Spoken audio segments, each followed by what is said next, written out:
Hi guys, welcome back to my new video. मैं हूं मुनीश मेहता। कैसे हो आप सब? उम्मीद है आप सभी ठीक होंगे।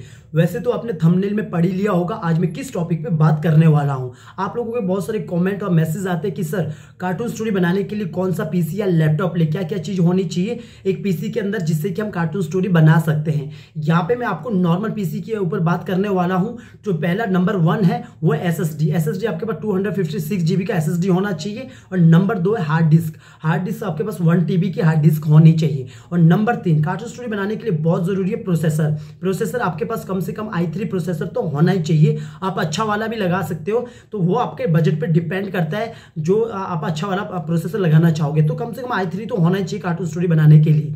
और उसके बाद नंबर 4 में आता है ग्राफिक कार्ड आपके पास 2 GB ग्राफिक कार्ड होना चाहिए। और जो नंबर 5 में आता है वो इंपॉर्टेंट है रैम आपके पास कम से कम 8 GB रैम होना चाहिए। 4 GB में यहाँ काम नहीं हो पाता है, क्योंकि 4 GB अगर आप लगाते हो तो वहां पे आप एनिमेट तो चला लेते हो तो बाद में आप बहुत ज्यादा प्रॉब्लम होती है। कम से कम 8 GB रैम होनी चाहिए अगर आप आफ्टर इफेक्ट को गिनो, क्योंकि हम 2D में आफ्टर इफेक्ट को भी गिनते हैं। तो अगर आप आफ्टर इफेक्ट में काम कर रहे हैं तो कम से कम जो आपका रैम है 16 GB होना चाहिए। और प्रोसेसर की बात करूं तो कम से कम आप i5 लीजिए या i7 लीजिए।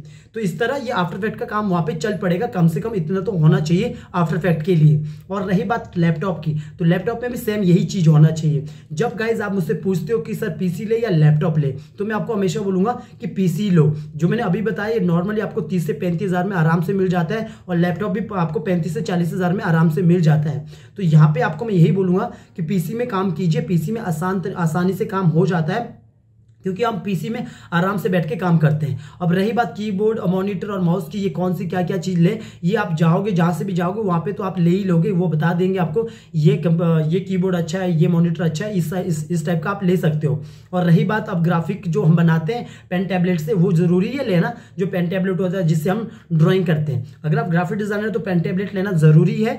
अगर आप चाहते हो कि मैं आपको पेन टैबलेट बताऊं कि कौन सी कंपनी का लेना, तो आप मुझे मैसेज कर लेना इंस्टाग्राम में, वहां पे मैं आपको बता दूंगा कौन सी कंपनी का लेना है। और रही बात इसी चीज पे पीसी की कि पीसी कौन सा ब्रांड का लेना चाहिए, कौन सा कंपनी का लेना चाहिए, वो भी मैं आपको पर्सनली मैसेज में बता दूंगा। यहाँ पे मैं बता रहा हूँ कि जो पेन टैबलेट है ना, वो आपको अगर लॉन्ग टाइम काम करना है, एनिमेटर बनना, तो पेन टैबलेट लीजिए, क्योंकि उसमें आसानी तरीके से आप आराम से काम कर सकते हो। माउस से थोड़ा सा मुश्किल होता है ड्रॉइंग बनाना। ग्राफिक के लिए पेन टैबलेट लेना बहुत जरूरी है। अगर आप ग्राफिक नहीं बना रहे हो, खाली एनिमेशन ही कर रहे हो, तो उसके लिए आप नॉर्मली माउस से भी काम कर सकते हैं।